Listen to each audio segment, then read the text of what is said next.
So picture this. You wake up one morning, you turn on the television, and every news station in the world is showing the same impossible image. A spacecraft that's 15 miles wide is hovering over your city. There's no communication, there's no explanation. And then somebody at the White House has a brilliant idea to send up a helicopter with flashing lights and say, "Hey guys." Yeah, that didn't go too well. In the summer of '96, audiences watched the White House explode. They watched Will Smith punch an alien in the face. They watched Jeff Goldblum save the world with a computer virus and heard one of the greatest movie speeches that was ever delivered. Today, we're going back to a time when movie trailers could become national events, practical miniatures could make entire cities disappear, and one summer blockbuster could turn a television star into one of the biggest movie stars on the planet. So pack your cigars, fire up the fighter jets, grab your laptop, and tell those alien invaders one thing: welcome to Earth. This is Independence Day.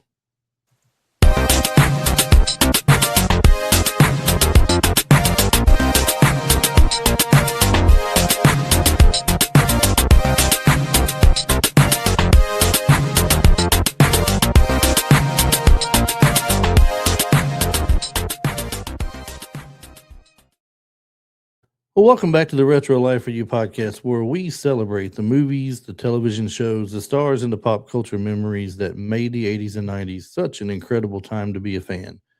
But before we get into today's episode, let's make sure you're following Retro Life for You on social media so you don't miss our latest episodes. Retro movie trivias or interviews, YouTube shorts, all the other nostalgic stuff that we have coming your way. So while you're over at Instagram and Facebook and TikTok, make sure when you're on Instagram, you check out the link in the bio and visit our t-shirt shop that we've got going. We now have a name of the URL, which is vintagevibesshop.com. If you go to, once again, Instagram, you can just click the link straight from there.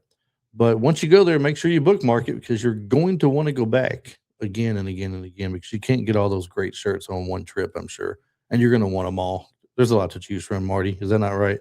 It is. There's a lot to choose from. A lot to choose from.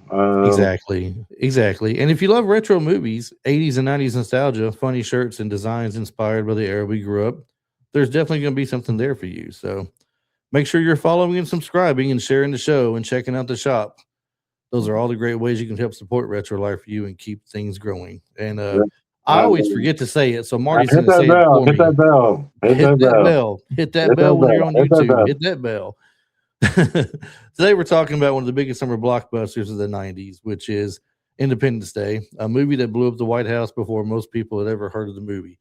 A film that took alien invasion movies of the 50s and mixed them with disaster movies of the 70s, added some cutting-edge 90s visual effects and a massive ensemble cast, and one of the most charismatic rising stars in Hollywood. So let's talk about it. Let's talk about the Independence Day, Marty. Yep. I know you're ready. You watched them both today, you said. Yeah, actually, I watched the first one earlier in the day, and then I was like, oh man, I got a hankering to watch the second one. So I just went on ahead and watched the second one. And for those of you who aren't in the South, if you don't know what a hankering is, that just means you got this wild jab inside, this feeling in your gut that said, play the other movie now. Exactly. Our friends, that is hankering. Okay. I got your back, Marty. Don't worry. I got your back, man. That's right. So what's Independence Day about? Released in the summer of 1996. Independence Day is a science fiction disaster movie directed by Roland Emmerich. And as Marty pointed out earlier to me, he also directed the second one. And it's written by Emmerich and producer Dean Devlin. The story begins when enormous alien spacecraft arrive above major cities around the world. And at first, nobody knows what they want. Are they explorers? Are they trying to communicate? Do they come in peace? The answer arrives pretty quickly. Yes, and it was a resounding no, Marty. Yeah, like a big time no. They absolutely did not. They wanted us dead, like right off the rip. Right. They unleash a devastating attack that destroys major cities and cripples governments around the world. Humanity suddenly finds itself facing an enemy with superior technology, massive ships, and powerful shields, and absolutely no interest in negotiation. The story follows several characters whose lives eventually collide. Captain Stephen Hiller, who is a Marine fighter pilot who wants to become an astronaut. David Levinson is a brilliant satellite technician who discovers that the aliens are using Earth's satellites to coordinate their attack. And President Thomas Whitmore, who is a former combat pilot who suddenly has to lead what remains of the country.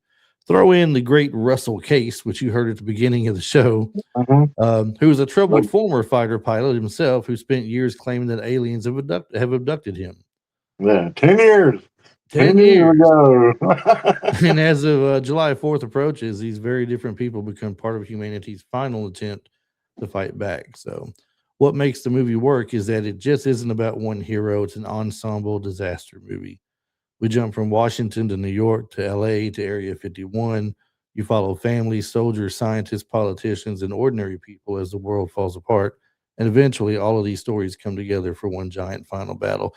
It's really, I'm not trying to jump to the end right away, but I mean, it's really kind of smart if you think about it, Marty. What they did was because they took over the satellites, right? And they're using our satellites against us. Yeah. So, they're monitoring the satellites and the chatter going on. So, to get around that, they go old school and do Morse code to all the different places around. Yeah, they were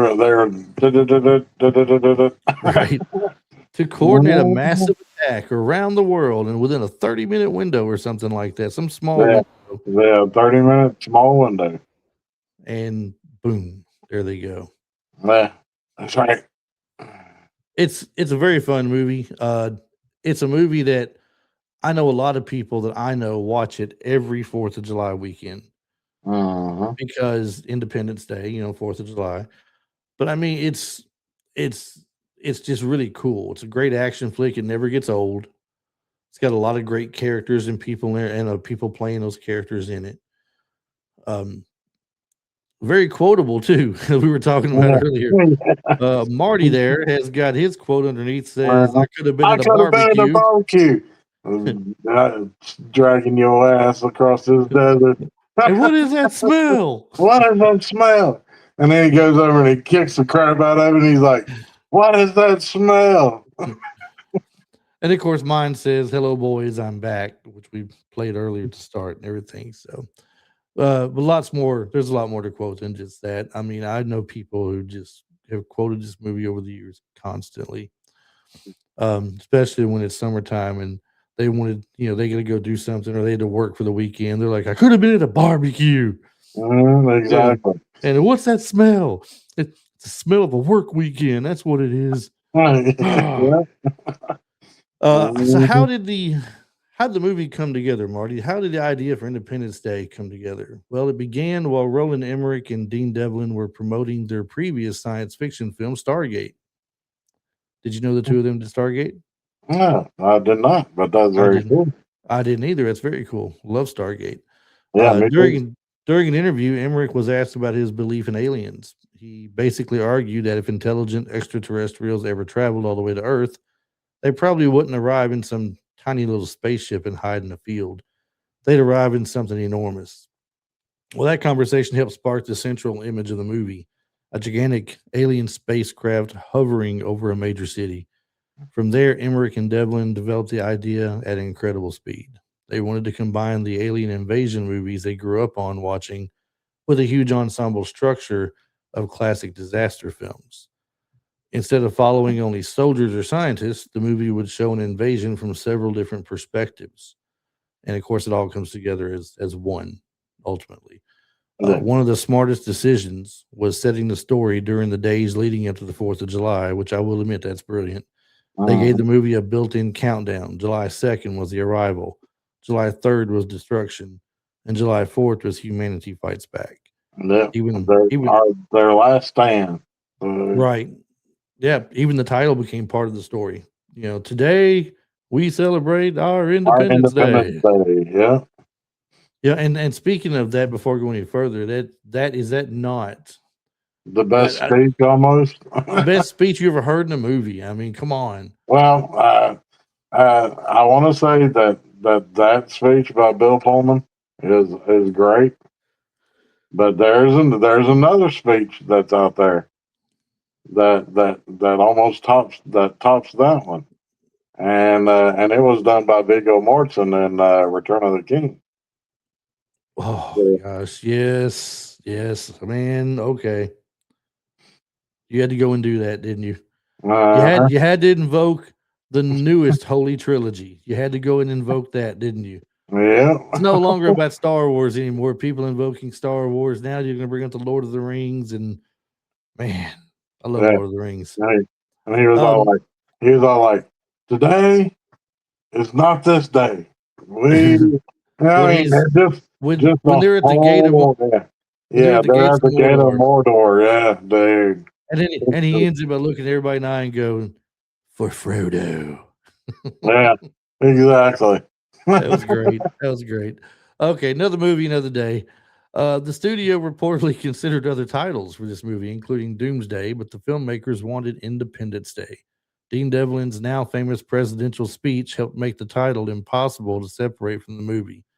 And that speech would become one of the most memorable moments in blockbuster history. And once again, that is true. If for some reason you haven't seen Independence Day, I highly urge you to watch it. Mm-hmm. But if you Yeah. just want to see the speech we're talking about, just go to YouTube and type in Independence Day Bill Pullman speech and just Mm-hmm. listen to that. If that doesn't inspire you to want to watch the movie on its own, I don't know what to tell you. Yeah, That was exactly. that was pretty great. So the director Roland Emmerich, let's talk about him for a minute. Already become known for large scale science fiction filmmaking before Independence Day. His earlier work included, as I mentioned, Stargate, Moon 44, and also Universal Soldier. Oh, nice. But Independence Day turned him into one of Hollywood's biggest blockbuster directors. And after this film, he continued destroying landmarks in movies, including, wow, man, check out this list. So after Independence Day, Godzilla, The Day After Tomorrow, 2012, Yeah, I The, thought he had 2012 under his yeah, belt. So, the, yeah, the Patriot, which I'm pretty sure is the Mel Gibson movie, exactly. White House Down, and Midway. Dude, That's an he does. impressive list He of movies does afterwards. have an impressive list of movies. Yes. If there's one thing Roland Emmerich loves, it's a famous landmark having a very bad day. Yeah. Okay, I'm sorry. Well, That just struck me funny. I'm sorry. The White House, it says, destroyed. New mm, York, destroyed. Los LA, Angeles, destroyed. destroyed. The planet itself, usually having some pretty serious problems. Destroyed. You figure 2012, Day After Tomorrow, those disaster films. Mhm. But Independence Day may still be the perfect example of his style because the movie balances the destruction with humor, character moments, and genuine sense of fun. And there was a lot of humorous moments Yes. in this movie, and that really stand out. Well, It's Will not just Smith. with Randy Quaid. Will Yeah, I Smith's mean, great. Will Smith added his little one-liners and little quirks in there. So, What yeah. about when he gets called back um, after the ship is spotted? They all get called back in, right? All the soldiers do. Mhm. And he's at the locker with Harry Connick Jr. and he drops something, The and ring. yeah, Harry Connick picks it up and says, "What is that, man?" He's all Jasmine likes, Yeah, dolphins or dolphins. something like Yeah, that. He the goes thing for dolphins. and he's holding. He goes, "Man, this is a wedding What? ring," and he's down on one knee and he's showing him this ring, and one of the guys walks around, and looks at him, Yeah, and he's he's like, all like, "Don't "Hey, mind me." hey, don't mind me. I'm going. I'm leaving, guys." It's perfect time, and it was great. Um, the marketing of this movie, the marketing campaign, kind of changed everything. One of the most important reasons Independence Day became such a phenomenon was this marketing. Now, I don't know what you remember, Marty, about the marketing yourself. No, they had trailers. Like there would be a show on TV, and I promise you, you got at least 3 segments of commercials Mhm. that had, oh, go see Independence Day. This coming up, summer, blah blah blah blah, and then it showed like little clips of the movie, and you're like, Do you dude, that's remember? Do you remember for the longest time, all you got was just like this picture with a rumbling sound or something, and just it would go dark and come back up, and it'd say ID4 or something like Yeah, that. yeah, ID4, yeah. So Independence And then Day, and right? then there was one little trailer that actually it would actually say like ID, or it'd just be a black screen, and then it pop up ID4, and then it give it like a countdown, like it's like so many days, so many hours, so many Right. seconds. Yeah, They were counting you down and building up to it, basically. yeah. The teaser trailer didn't waste time explaining the characters. It says it didn't explain the aliens, though. It didn't give away the entire story. Instead, it showed something audiences had never seen presented quite like this before: the White House exploding. So you got this. That was the image. That was a sales pitch, basically, and it worked because you see this ship settling over the White House, and then And then it's like a just gone. strong green beam that just goes down, and it's there for like 3 or 4 seconds, and then all of a sudden it's like, whoop, and the whole White House just disintegrates, and then the helicopter flips over and it blows up. The Super Bowl teaser from it became a massive talking point. It helped turn the movie into an event months before its release. The studio didn't have to tell audiences what the movie was about. One image told them everything, and you had to see it on the biggest screen possible, basically, to really get a feel. The filmmakers were also racing against another major alien invasion movie headed for theaters, and I don't care what anybody says, might be unpopular. You might not like it, Marty. I don't know. Tim Burton's Mars Attacks has nothing on this movie. That movie is so good. Nothing on this movie, okay? Has nothing on it. Man, come on. It's like I'm not even gonna talk about it. Independence Day reached audiences first and became the alien invasion phenomenon of 1996. Exactly. But Mars Attacks made fun of it. So it's such a dumb movie, though. Come on. Oh, dude, it was so hilarious, though. I thought I was easily entertained sometimes, okay? Oh, dude, I'm thinking with some of these dad jokes that I hear and tell, I'm easily entertained, and you're laughing at Mars Attacks. Yes, I am. That movie is awesome. The views of some hosts on this show are not shared with everybody out there. Everybody will agree with me. That movie is great. So the only thing everybody agrees with you with is always stay retro. Okay, that's it so far. That's my hit. Here's one of the best things about Independence Day. When people remember the movie today, they may assume everything was done with computers. It was not. The movie used an enormous amount of miniature work, model photography, motion controlled cameras, pyrotechnics, and practical effects combined with digital compositing. And we've talked about this before, Marty. Yes. Especially when it comes to sci-fi films, would you prefer green screen or do you want practical effects? Practical effects. I demand practical effects in my movie. Demand practical effects. I demand it. It's so much better a lot of the times. The destruction of the White House became the signature image of the entire film. The filmmakers built a detailed miniature of the White House and destroyed it using carefully controlled explosives. That image became one of the defining movie shots of the 1990s. The film is also widely noted for the massive amount of miniature work used during production, and the effects was recognized at the Academy Awards, where Independence Day won the Oscar for Best Visual Effects, and it's very well deserved. They did such a great job. You know, the one thing I don't like about the effects, though, that I was watching again earlier today, obviously, we always watch it the day of, right? Do you remember when Jasmine's in the tunnel with the kid and the dog trying to get out, and everybody's running past her, and she looks in the rear view and sees the fire coming. The big ball of fire is headed that way. So she knows she can't outrun it. She's smart enough to know that. She tries to kick this door open and finally musters enough strength to kick the door open. Her and the kid get in there, and she turns around and yells, "Boomer! Boomer!" And then the dog is jumping over the car hoods. Yeah, he's like a hop, skip, and a jump away over a car. And as he jumps through the door, the flames go right past him. Now, come on. Yeah.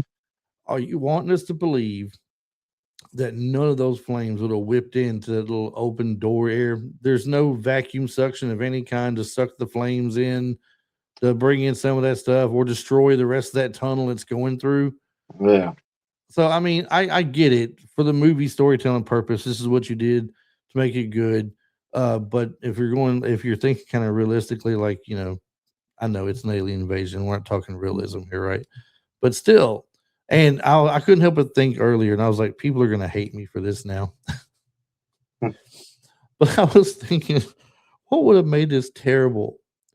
What would have made this so terrible and heartbreaking at this point if the dog was jumping through, but just before it got to the door, Yeah, and the flames go. whoosh.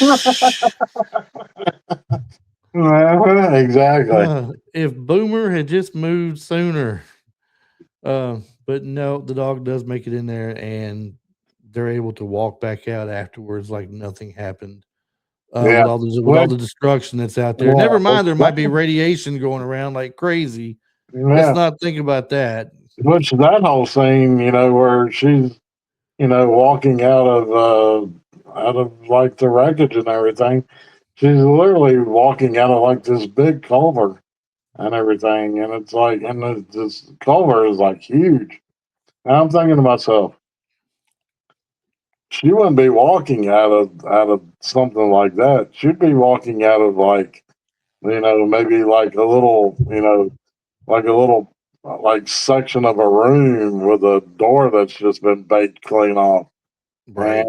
and just I'm like, I mean, don't get me wrong, Independence Day, a great movie, great movie. It's just like you said, it's like little stuff that you It's catch, when we start picking it apart. If you Yeah, start picking it yeah, and apart, and then you get real technical on this thing, and it's just like you start just like destroying little segments of the movie, little by little by little, and it's like, and then you kick yourself in the butt and you go, shut up and enjoy the movie. that's right, that's right.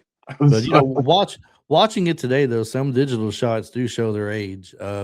A lot of the miniature destruction sequences though still look fantastic Oh because yeah, something like the part, physical. Hmm? like the part when like LA is being destroyed, Yeah, like the whole miniatures part right there was and excellent. New York City. Are they Yeah, and going? New York, Is that yeah, not the Empire State Building? The Empire State Building they're destroying first. Is that what that was? exactly, yeah, that was Straight Empire down State, to the yeah. ground, and then it explodes outward from there. It's very Mhm. cool looking. Um, like I said, the miniature destruction sequences still look fantastic because something physical is actually being photographed and destroyed. There's weight to it, there's shadows, there's debris, and there's something wonderfully satisfying, I guess, about knowing somebody spent weeks building a miniature city just so Roland Emmerich could blow it to pieces. Yeah, and it takes them months to build, and literally gets destroyed in 5 to 10 seconds. Let's So hope you let's hope you got it on the first take. yeah, exactly. So let's talk about the cast a little bit. Will Smith, star. This pretty much sent him. I mean, he was already known, all right. Fresh Prince Yeah, of Bel Fresh Air, Prince of Bel Air. Yeah. DJ Jazzy Jeff and the Fresh Prince, 6 Degrees of Separation. I don't know if that had come out yet or not, but what the Fresh Prince of Bel Air was already on TV, right? Yes. He was a Yep. TV star after his career, and I'm sorry, during his career as a rapper, as the Fresh Prince. Mhm. He's been in movies such as 6 Degrees of Separation and Bad Boys 2, Ali, I Robot. Yeah. What's the one where the people are turning into zombies and stuff? I Am Legend. I Am Legend. Yeah, dude has got so many great movies. But Independence Day changed everything for him though. And he plays the Marine fighter pilot Stephen Hiller. That was his character role. This was the movie that proved Will Smith could carry a gigantic global blockbuster. He's funny, he's confident, he's heroic, and he gives the movie some of its most memorable moments. Exactly. After Independence Day, Smith became one of the biggest stars in Hollywood with films including Men in Black, one of my personal favorites of his, Enemy of the State. Yeah. I mentioned Ali and I, Robot. He was in Hitch. The Pursuit of Happiness was a great movie. And then there's I Am Legend that you mentioned to me.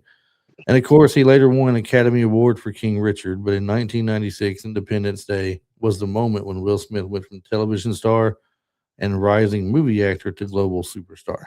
Yeah. And, it doesn't matter if his mom and dad didn't get it because, Marty, parents just don't understand. Yeah.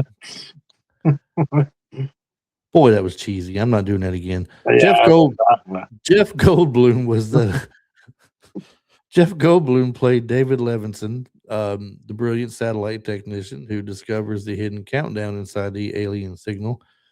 Goldblum was already well known for movies, including The Fly, The Big Chill, Invasion of the Body Snatchers, Earth Girls Are Easy. I wouldn't claim that last one. And only a few years earlier, he had played Dr. Ian Malcolm in Jurassic Park. Well, yeah. I would have thought over Earth Girls Are Easy, you would have said Jurassic Park. Maybe it's just I like that movie. It was good. I like Jurassic Park too. Yeah. Goldblum brings a completely different energy than Will Smith. However, Smith is the action hero. Goldblum is a nervous genius, and when they finally get together late in the movie, the chemistry is fantastic. We got to work on our communication. Yeah, he's all like, we gotta work on Let's do it again. Yes, do it again without the whoops. What about the fat lady? There ain't no fat lady. The fat lady don't exist. You're obsessed with fat ladies. Stop it. Get out of here. And when their trip into the alien mothership, which is what we're mimicking just then, is basically an intergalactic buddy comedy hidden inside the final act of a disaster movie. Will Smith has this thing when the battle is won. When the battle is won, they light up a cigar, and he says, "You don't light up the cigar until the fat lady sings." Yep. That's the old thing people would say. It's not over till the fat lady sings, referring to the opera, basically. Yeah. So when they break loose and they're falling off, he's like, "Get us out of here! I think we're loose." He goes, "I ain't hear no fat lady. I didn't hear no fat lady. Stop with the fat lady. You're obsessed with fat ladies. Just get out of here." Bill Pullman was the president. Thomas J. Whitmore. Mm-hmm. Pullman had already appeared in Spaceballs, which is a great movie. The Accidental Tourist, Newsies. Was he in Sleepless in Seattle? He was in Sleepless in Seattle, wasn't he? Yeah, he played Meg Ryan's fiance. He did. And then While You Were Sleeping, I think that's the one with Sandra Bullock, right? Yep.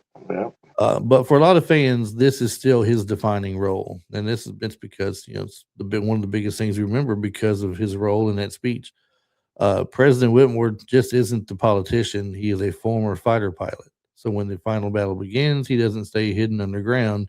He gets in the jet and he delivers a speech. You know the one. Oh yeah, I know it.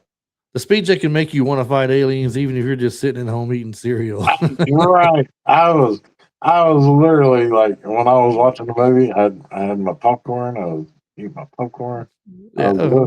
I was listening to a speech, and I was like, "Damn it! Now I want to go out there and just blow some shit up." Mean, I was eating some lunch. I was eating a couple of burritos for lunch, right? Those frozen burritos, right? Just something quick and easy. And I hear this speech, and I jump up and I salute.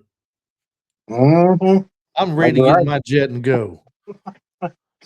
But he delivers it with complete sincerity, and that's why it works. People really, felt like when he gives that speech, you feel it. You don't just hear it, you feel it. Mm-hmm. Exactly. So the movie never winks at the audience during that scene one time. They believe every single word. Vivica A. Fox plays Jasmine Dubrow, which is Stephen Hiller's girlfriend and the mother of Dylan. She's the one we're talking about earlier in the subway tunnel that kicks in the door and hides in there. Yeah. She had appeared on television, including soap operas such as The Young and the Restless, but Independence Day became her major movie breakthrough. She reportedly had to audition multiple times for the role. But after Independence Day, she appeared in Set It Off, She was in Soul Food, Batman and Robin, Kill Bill Volume 1, Kill Bill Volume 2. She also gets one of the movie's best heroic sequences when she survives the destruction of Los Angeles and helps rescue other survivors. Yeah. So that's one of the angles you get. You get the angle of Will Smith and his fight with the alien to where he crashes and he hauls it back off and gets picked up. He gets picked up by Russell Case and his family, who's also one of the angles they worked up on. He's humiliated in the town he's at. He's a town drunk or something because he says he's been abducted so many times. You get her point of view where she survives it and she's trying to get to the base where she's supposed to meet him at, knowing he'll be there eventually for her. Picks up survivors, including the first lady whose helicopter had crashed. And then you got the rest of them. You got Hiller and the president and his dad and his ex all doing their thing, going to where they're going. Randy Quaid, we have praised Randy Quaid so many times in the last 2 months. But he needs praise, man. He is great. He's always the comedy relief. He steals the movie. Sometimes he steals the scene. Randy Quaid plays Russell Case. He's the one who had basically been abducted by aliens so many times, they said, or he said, and was the crazy guy there where he lived. Russell begins the movie as a punchline. He's the guy who claims aliens abducted him, but nobody believes him. His family's embarrassed by him. But by the end of the movie, he gets one of the biggest redemption moments in the entire story.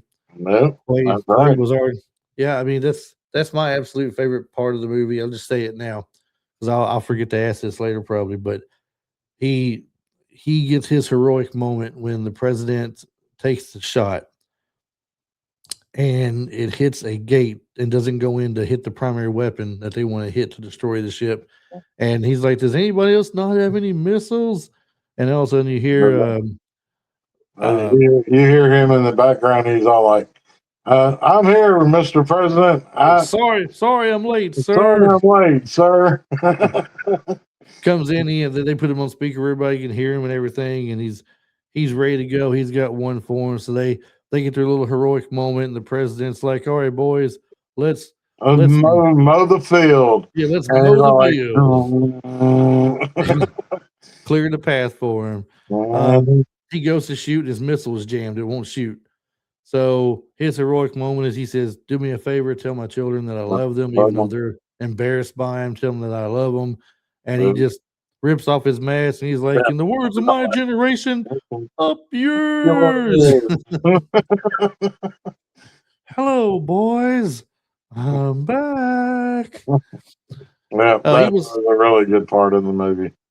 He was already known for movies, include The Last Detail, Midnight Express, Days of Thunder, Kingpin, and of course, he played our favorite character from the National Lampoon's Vacation movies, Cousin Eddie.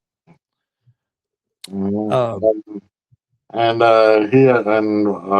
of the movies that we did not too long ago with Gina Davis, Randy Quaid was in that one, and Quick Change was an excellent movie with Randy Quaid.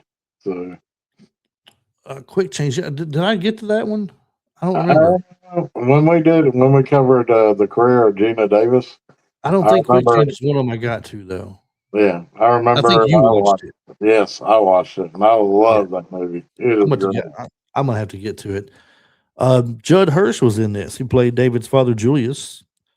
If that name sounds familiar to you, it's because you were a fan of Taxi, probably, or Dear John on television. He was also in a movie called Ordinary People, Running on Empty. The character Julius is funny and stubborn, constantly arguing with his son. They're just bickering back and forth nonstop. Yeah, he's all like, everybody's passing us, and you're just going so slow. And he's like, I'm conserving gas, and he's like, I don't want to argue. Just get there. We'll just get there. You afraid when I get there, it's not going to be there anymore? And he just looked at him. He just looks over at him like, yeah, well, that's the reason why I'm saying hurry. And somehow, while complaining about a cold and asking why nobody puts curtains in military facilities, he helps inspire the plan that saves the world. Yeah, Not bad for a guy who wasn't even supposed to be at Area 51, right? Uh, exactly. Robert Loggia, General William Gray. Robert Loggia plays, as I said, General Gray. He had one of the most incredible careers where you could recognize him from almost anything. His credits include, I'm going to tell you 4 movies, and it doesn't even scratch the top. I mean, Yeah, that, Scarface. yeah, that guy's had such a big career I in movies. know, but Scarface, Big, Jagged Edge, Necessary Roughness. He brings exactly the kind of authority a movie like this needs. He was also in one of the Godfather movies, wasn't he? Yes, I mean, I want to say it might have been the last one, the I think third I one. think it was Godfather 3, yeah. Yeah, But he just got this demeanor about him. He was in Over the Top, plays the grandfather in Over the Top. yep. Necessary Roughness was great for me for him. He was the defensive coach Wally. Yeah, he kept pulling up on his He pants. was, he was trying to dress like the coach, Ed Gennaro. Ed Straight Arrow Gennaro. How would he do? What would he say? He's pulling his pants up and fixing his tie and pulling his pants up. And Yeah, and then he was all like, and then when they're losing, and then it was a halftime, he goes in the locker room, and just busting up a he's all like, storm. this, this, this shirt don't work for me, and he throws it out. This tie don't work for me, and he's like, and and hit that just that whole part where he's I like know. exploding on him He's is just great. cursing right and left. He's slamming down clothes. We're gonna rip off their heads and crap down their necks. Exactly. Now let us pray. Yeah, now let us pray. But he plays the general, and it's great. He plays a really solid role as this. He's not over the top dramatic. He's just straightforward and even kills the whole thing. Um, I don't even think he raised his voice once in it, did he? There was like maybe one or two parts that he raises his voice because when the when Will Smith's character along with Harry Connick Jr. When they're going to attack the mothership, well, like one of the ships, and then all of a sudden all the little ships start coming out. And then they start taking all them, one by one, they start getting exploded Yeah. taken out. And then that's when you hear him. He's like, call him back right now. And then he kind of had, Yeah. he had that. I'd forgotten that. You're right. You're right. He was like, "Get him out of there! Get him out of there now! Get Call him him out of back!" there now, man. Mary McDonnell played First Lady Marilyn Whitmore. She reminds me of somebody else, and I'm thinking she reminds me of there's these 2 girls. I think they're sisters. One was on China Beach. The other one was in Tombstone. No, no, both of them were on that same actress. She was in China Beach and she was in Tombstone. That's the same one. That's the same I know, one. but she has a sister though, I believe too. That looks very close to her. And I she think, reminds me. They remind me of Mary McDonnell. But yeah, she was already an acclaimed actress with films including Dances with Wolves, Passion Fish, and Sneakers. She would later become a major science fiction favorite as President Laura Roslin in Battlestar Galactica. yes. Uh, Which her role in that was really, really, really, really good. So, and I didn't watch the new Battlestar Galactica. I should go back and give that a watch. I loved yeah. the original The that they had. So the updated well, I what I like to refer to the updated reimagined Battlestar Galactica because yeah, it's coming off of like the original, but it's giving you like more. So because it's just not the metal, it's just not the metal Cylons anymore. It's like other characters that they're bringing in. So, right. And anybody who knows me knows I'm a stickler for the original versions of things. So Mm. I don't go back and give the other things a chance sometimes, and I probably should. Brent Spiner, speaking of science fiction, Ah, uh, data. Data. data, data. Dr. Brakish Okun, Brent Spiner plays the wonderfully strange Dr. Okun at Area 51. And of course, science fiction fans already know him as Data from Star Trek The Next Generation. Mhm. Uh, the Doctor is only in a portion of the movie, but he's very unforgettable. It's the hair, I think, Marty. It's the Yeah, hair. it is. It is so Oh well, crazy. it's the hair, and it's also his demeanor. Like I mean, You can tell he hasn't been out of that place in a long time. I mean, yeah, like he You, says, you, he you says can at one point, imagine they don't let us out very often. yeah, yeah, he says that at one point they don't let us out of here. Yeah, yeah. It's crazy. The hair, the excitement. Oh, and things is really all the cool things been happening since these little guys popped back up. He's like, Yeah, I and think he's I would all like, hardly and don't then call it. People are it's dying basically out there. I like hardly think it's cool, you know. exactly, The complete lack of concern about personal space. He's right up in their faces when he's talking to yeah, them. and He acts like meeting a live alien's the greatest day of his life, right up until it becomes a very bad day. hmm His character was definitely memorable, and that's where part of the humor comes from in the movie. That little what little time he has in it. So it was a good character. Harry Connick Jr. had some iconic, funny moments as well. That's yeah, Jimmy Wilder. He's the one who was holding the ring up at Will Smith when he's like, "Will," he goes, mhm. "Hey, this is a wedding ring, man." They think he's proposing. Yeah. He pl- And he gets his little singing little duo, like a little singing notes in as a singer because yeah, when they're well, he's walking out there to with when they're his walking to the airplanes, yeah. You got your celebration dance? I got it right here. Yeah. Of course, he was Stephen Hiller's friend and fellow pilot. Connick was already a successful musician at the time, and he was acting. He later appeared in movies and television projects, including Hope Floats, Copycat, Dolphin Tale, a regular on Will and Grace for a while. Unfortunately, he does not make it very far into the alien battle. No, His ad- his advice about not getting too close, he probably should have taken that himself. Because, exactly. He's but all like, he's all like, what did he say? He was all like, I'm gonna try something right fast, and yeah, he's all check like me Jimmy, out.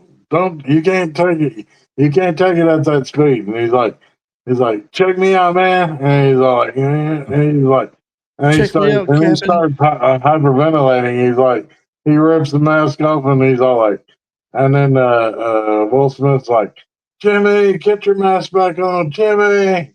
And then that's when the laser beam comes in and that wow blows up the airplane. And You Will know, Smith's all like, Jimmy, no. he's got one of those remarks. Like in Top Gun, as they're going out to get in the planes. They're like, "I feel Oh, the yeah, need for speed." And yeah, his is exactly. Yeah. but his is he go out there. He's Will Smith. He's like this, or they're about to get up and walk out of the room. He's like, "Let's kick the tires and light the fires. It's time to Big go, Daddy. Yeah, he's all like, Big Daddy." Big Daddy. So, some other notable cast members: Margaret Collin as Constance Spano. That was Jeff Goldblum's character's ex. Excellent. Yeah, his ex-wife. Yeah. Now, it's of course this is not listing anything previous that they've done. Well, this is just other notable members here. But James Rebhorn is Albert Nemzicki, and James Rebhorn we've seen in many other things before. Um, and I'll be darned if I can tell you one right now, but I know his face. I know I've seen him. I think he's been in something recently that we've talked about, and I can't put my finger on what it is. Harvey Firestein plays Marty Gilbert. He was in Miss Doubtfire for sure. Yeah. Yeah. Adam Baldwin is Major Mitchell. Adam Baldwin is in a lot of stuff. He's not one of the Baldwin brothers. What? What? I don't believe it. He is a Baldwin brother. I don't think he's a Baldwin brother. He is too. I don't think he is. Yeah, he is. He's a Baldwin brother. Are you Because, sure he's a yeah, Baldwin brother? yes. How sure are you he's a Baldwin brother? I'm about 95% sure that he's a Baldwin brother. How much? 90 90, something percent? 95%. Well, let me break it down to you. No, Adam Baldwin is What? not related to the famous Baldwin brothers, who are Alec, Mm, Daniel, William, and Stephen.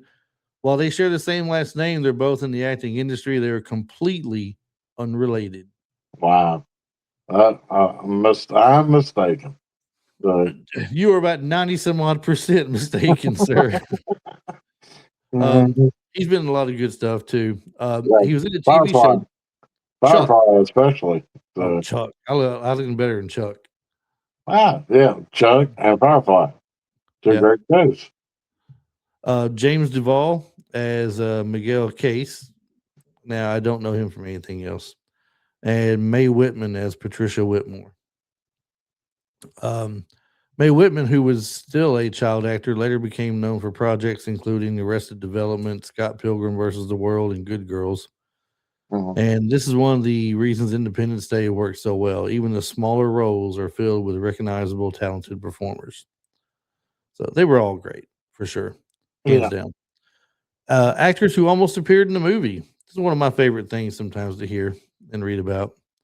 But the alternate casting story is Will Smith was filmmaker's choice for Stephen Hiller, but the studio reportedly had concerns about casting him. This was before Independence Day and Men in Black turned him into one of the most bankable stars in the world. So he was just they were like, I don't know, should we? I don't know. He's the Yeah. Fresh Prince of Bel Air. He can rap, but is he gonna be the actor And we want? how well does he really act? Yeah. Yeah. According to later accounts, the studio pushed back on the casting while Roland Emmerich and Dean Devlin fought to keep Smith, and that decision changed movie history. Eddie Murphy has also been cited as a backup possibility for the role. Oh, That no. would not have no, that would not. All No. right. Axel Foley and Independence Day? No. No. No. Other famous names have been connected in various casting reports to the part. Now, some of these people could have done it and it would have been good still. Tom Cruise, As Stephen Hiller? Stephen Hiller. Tom Cruise could have done the lead role Uh, as a heroic Stephen Hiller. I mean, yeah. he's Top Gun for crying out loud. You know what I Well, mean? I mean, okay, yeah, but does he have the comedic chops? I well, mean, could if he you had gotten could it, you you wouldn't see? have had comedic chops for the role. It wouldn't have been written exactly the same for Could him. you see? Could you see Tom Cruise dragging the parachute with the alien, and then Yes, saying, and then basically turning around and saying, "I could have been at a barbecue," not but that part. But I can yeah, see him dragging it through the desert. I can see him, what's that smell, and kick it a couple of times. I can see that part. yeah, but I But mean, I it's mean, just like, you gotta figure if you gave the role to Tom Cruise, you were not writing comedic parts for him or one liners for him to say. yeah. That wasn't his style back then or now. Keanu Reeves is another name. Um, Mm, because I could almost see that. I can see that because of speed. Yeah, Uh, Johnny Depp, and Point Break. yeah, Come on, Johnny Point Depp, Break. no. A Point Break, right? Yeah. Exactly. Johnny Depp, nope, I can't see that. Mm, Just can't. I don't know. I could see more like him being the Harry Connick Jr. part. Johnny Depp Yeah, has done too many strange roles in movies for me to consider him in anything like this. yeah.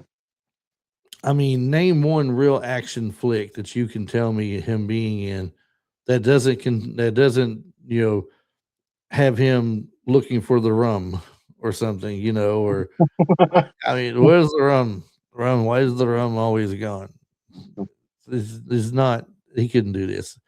This Uh, is the next one's even worse. Jean-Claude Van Damme. oh no! Oh no! He'd do a No! big roundhouse kick to that alien in the head and Yeah, go, yeah. Just yeah, and then he do the splits. do the splits on his head. Welcome to Earth. Welcome to my Earth. And then William Baldwin was another name. Now, I could see William Baldwin. Well, yeah, I could. Yeah, maybe. I don't know. Yeah, I think I could see him. So I just could. imagine I could some of see. those I could see more like William Baldwin as Bill Pullman's character. You know, the president. possibly. So, Now you know or that you do know or which Baldwin this is, right? oh Hold on, man, what if? What if? hold on. Before you go any further, you realize which Baldwin this is, right? Not Alec Baldwin, not Alec Baldwin, or who would be the presidential type, like the one that they have on Saturday Night Live doing the sweaty balls thing, or the portraying one of the presidents or something. I think he's done in the past. Yeah, you're talking about the Baldwin The one brother from Biodome, right? from Fair Game. Very good. Fair Game with Cindy Crawford. Oh, yeah, that Uh, Baldwin. Backdraft. I think Backdraft too, wasn't he? Yeah, backdraft. Yeah, Yeah, that Baldwin. yeah. I mean, I could still see him. You know, I but could see him as the fighter pilot before I see him as the president, though. I think, but but but I think he could pull both of them off. but what if Bill Pullman hadn't got the lead role for the president? What if Sean Connery? what if Sean Connery had got that Oh, role and mm, and gave that inspiring speech? I don't think Sean Connery would sound. I don't know, man. This is when you think of that speech, you're thinking Sean Connery giving that speech. I don't know if I could see that. I could. So, But it says just imagine some of those versions we just mentioned. Jean Claude Van Damme versus aliens. oh no, The mothership would have been roundhouse kick, defeated with a spinning kick. Keanu and then the splits. and then the splits. Keanu Reeves. Whoa, that's a really big spaceship. But is it difficult to imagine anybody? It is difficult to imagine anybody else playing Stephen Hiller after seeing what Will Smith brought to the movie. Exactly. How big was the movie Independence Day box office wise? Well, the Oh, reported budget, millions of dollars. yeah, Millions of the dollars. reported budget was around 75 million. It earned approximately 306 million in the United States and Canada, and approximately 817 million worldwide. So it became the highest grossing movie worldwide in 1996. At the time, it was also one of the highest grossing movies ever made. Of course, more have come and gone since then. Yeah. Think about the competition in 96. You had Twister, Mission Impossible, The Rock, Jerry Maguire, Nutty Professor, Space Jam, Star Trek First Contact, all great movies. All Mhm. great movies. And Independence Day towered over all of them worldwide. Yeah, exactly. So it wasn't just a hit. It's because it's an awesome movie, man. Yeah, yeah. It's just No, you're an right. all around. It's an all around awesome movie. It wasn't just a hit. It was a cultural event. Yeah. People talked about the trailer. They talked about the White House explosion. They repeat the dialogue. They bought the toys. They bought the VHS. Will Smith became the king of 4th of July weekend. It made it made roughly 10.9 times its reported production budget in the worldwide release. How did Independence Day do on VHS? Well, for those of us who grew up during the VHS era, that part's important. So Independence Day was exactly the kind of movie that I people owned it on VHS, I owned it on DVD, Yeah, and still today, Yeah. I own it on Blu-ray. So, it's I have it on digital download. It streams for me whenever I want it. yeah. So, it's the kind of movie that people wanted to own. It had action, comedy, special effects. It's very rewatchable, and it was the kind of tape you could put on when friends or family came over. VHS release became a massive seller. A widely repeated home video estimate credits Independence Day with selling approximately 22 million VHS copies and generating around $550 million in VHS sales. I can believe it. So, Yeah. The figures should be treated as historical estimates rather than modern audited totals, but there's no question that Independence Day was one of the biggest home video titles of its era. And I'm guessing a lot of people listening to this episode either own the tape, they rented it, or remember seeing it on the shelf at the video store at the very least. You could not see it there. or the big display when it just hit you right in hit you right in the face when you walk through the door. Well, when it first ID, came out, ID4. when it first came out, there were sections dedicated to it, not a shelf, not 2 shelves, a section of The another whole section. section, yeah. So it was crazy. This is one of those movies that felt made for the video store era. Giant title, alien spacecraft, promise of destruction. And when you saw the box on the shelf, you knew exactly what kind of movie night you were getting. Uh-huh. Anyway, we're getting pretty close time to wrap up here shortly, so we'll throw in a couple of trivia things. Bad Boys proved the Bad Boy star proved he could be a movie star. Independence Day proved he could be one of the biggest movie stars in the world. And 1 year later, he starred in Men in Black. This is one incredible 2-year run he had. Talking about Will Smith, obviously. Exactly. The movie helped turn him into a global superstar. We talked about the White House being a miniature. The filmmakers built a detailed model and destroyed it with practical pyrotechnics. Shot became one of the most famous images in movie marketing history. It used, as we mentioned, an enormous amount of miniature work, not just for the White House thing, but major cities were created and blown up and burnt up and everything. But what's so crazy about that? We get those type of visual effects. That are like you said, they're the practical effects. It's actually man made. It's actually built. Right. And then like today's movies, it's all about CGI, or it's all about what can artificial intelligence actually, what it can actually make towards like a movie and stuff like that. I mean, don't get me wrong, the practical effects, hands down, that's my go-to. But some of the stuff that I've seen that's artificial intelligence generated, especially some of these, people that are on YouTube, like independent filmmakers that use AI generated, to help them make these movies on YouTube, especially like some of the Star Wars independent movies. I'm just like, I'm blown away just from how far, like the technology has come from practical effects to those type of effects. So, That's huge. I mean, yeah, it's huge. I mean, it's crazy. Here's one for you. We talked about it earlier. The Will Smith's desert scene had some real life inspiration. The scene where Hitler's dragging the unconscious alien through the desert was filmed on the salt flats near Great Salt Lake. It looked like it too because it was all white. So, right. And Smith's complaint about the smell was reportedly inspired by the actual conditions at the location. Yeah, So I can believe it.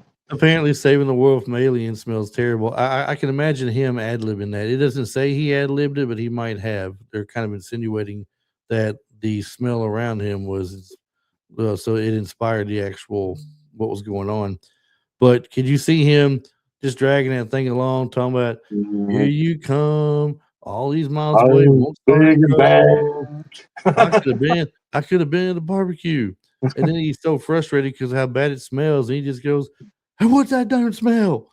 Yeah, and what's that damn smell? I Bam, mean, bam. it could be that could have been ad libbed. I don't know. It doesn't say it, but I could see that happening. Trivia number 5: the president's Yeah, the president's words, people, words. The Words. president's speech became the heart of the movie. The famous speech is one of the most quoted movie speeches of the 1990s. What makes it work is Bill Pullman's delivery. He does not oversell it. He doesn't play it as camp. He delivers it like a man who genuinely believes humanity is about to fight for its survival. exactly. Very memorable. I already mentioned it won the Academy Award for Best Visual Effects. It's nominated for Best Sound. For a giant popcorn movie about blowing up aliens, that's a pretty good night at the Academy Awards, I'd say. Yeah. Area 51 became at least that won out, at the Academy Awards over over chocolate and piano. You are a man after my own heart, Marty. You heard me say this before, haven't you? Yes. The piano, the chocolate. We want to hear about that crap. We want aliens blown up practically. That's right. Area 51 became a major part of the story. The movie arrived at a perfect time. Interest in UFOs, alien conspiracies in Area 51 was huge during the 90s. The X-Files was a major television hit. Alien abduction stories was everywhere. So when the movie reveals that the government has known about aliens for decades, it fit perfectly with the 1990s pop culture.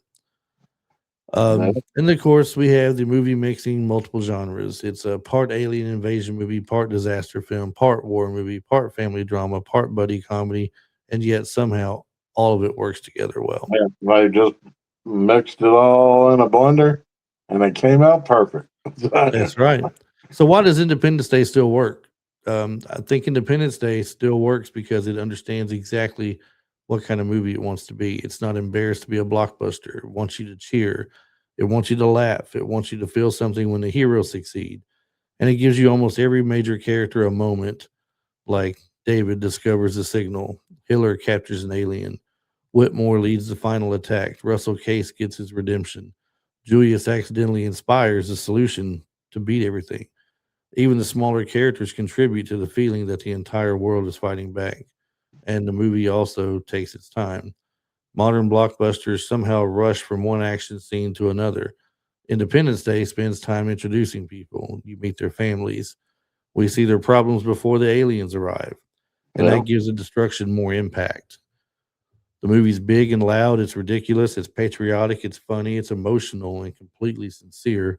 And that sincerity is important. The filmmakers aren't standing off to the side making fun of their own movie. When President Whitmore gives his speech, the movie means it. When Russell Case makes his final sacrifice, the movie means it.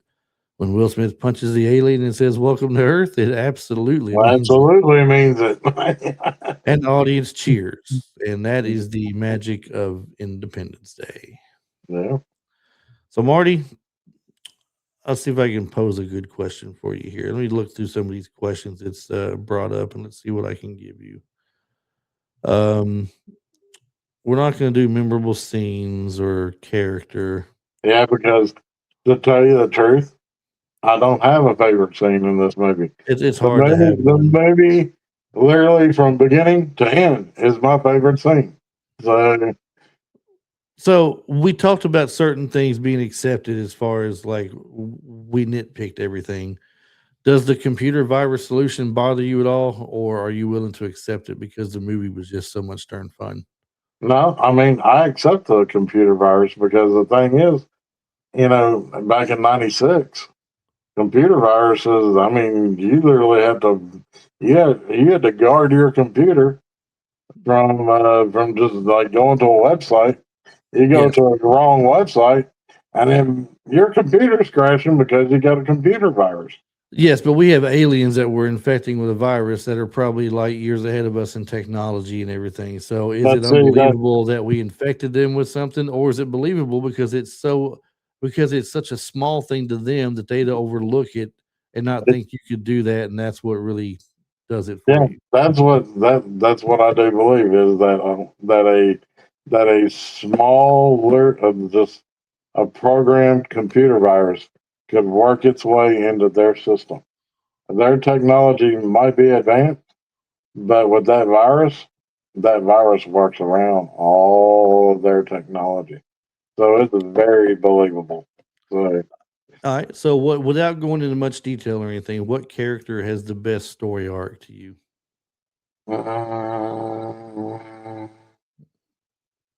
I'm actually going to say David. That's what I was going to say. Exactly. Jeff Goldblum's character. Yeah. Yes, that's what because he was just a guy, it's a regular guy who wanted to have a regular marriage, and it wasn't good enough for her, and she left to go do something that she thought was big and huge and meaningful. And then now, toward the end, he's now done something major for mankind, basically. Exactly. Yeah. Was there a scene that's either scared or impressed you when you first saw the movie? Oh, dude, the scene where when the aliens got a hold of the doctor by the throat, and Yes, it slaps him up against the glass. dude. We're just on the I jump like, what the? we're just on the same page tonight, man. Because that's the one was in my mind right there, and to hear it's the alien's not loud and booming. It's like a loud whisper that's scary. It's like Exactly. It's got that tentacle around his throat, and yeah, it's basically sending its thoughts into his brain, and then using his vocal cords, basically saying the Bill Pullman's character, the president, he's all like, "What do you want from us?" And it goes, "Die, die. Yes. die." All right. Well, some final thoughts here. Independence Day is one of those movies that represents an entire era of Hollywood. The trailer was an event, the theatrical release was an event, the VHS release was an event. It arrived at exactly the right moment. Will Smith was ready to become a superstar. Audiences were hungry for huge science fiction spectacle. The technology existed to create images we had never seen before, and Roland Emmerich and Dean Devlin had the perfect idea. What if the classic alien invasion movie was made on the biggest possible scale? 30 years later, we still remember the images, the giant ships, the exploding landmarks, the dog jumping to safety. I just made fun of that earlier. Mhm. The alien autopsy, the president's speech, the final sacrifice, the cigar. Oh, that's healthy, huh? I Yeah, can get used to it. I can get used to And of it. course, welcome to Earth. So Mhm. Independence Day may not be subtle. It may not be scientifically accurate. And yes, the idea of saving the planet with a computer virus has started a few arguments over the years. But when the music kicks in and those fighter jets take off, when President Whitmore starts that speech, you're in. And Yep. sometimes that's exactly what a great summer movie is supposed to do. Yep. That's going to do it, Marty, I guess, for this episode.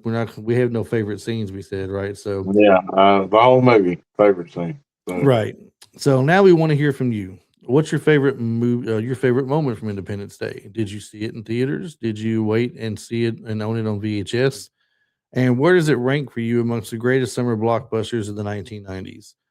Make sure you're following Retro Life for You here on social medias at Facebook and Instagram and TikTok, and subscribe to the show and share this episode with other retro movie fans. Head over to YouTube.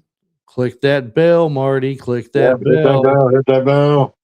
Follow us. That way you know when something new comes out. And don't forget to head over to Instagram as well and check out the link in the bio to the t-shirt shop, which is video. I'm sorry. I'm looking at this thing on my right here.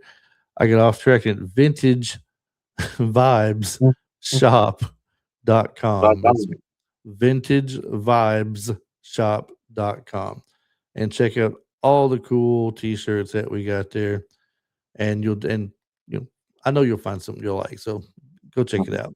Yeah. Thanks for hanging out with us this week, and thanks for keeping retro movies alive. And until next time, Marty, what do these fine people here need to remember to do? Always stay retro.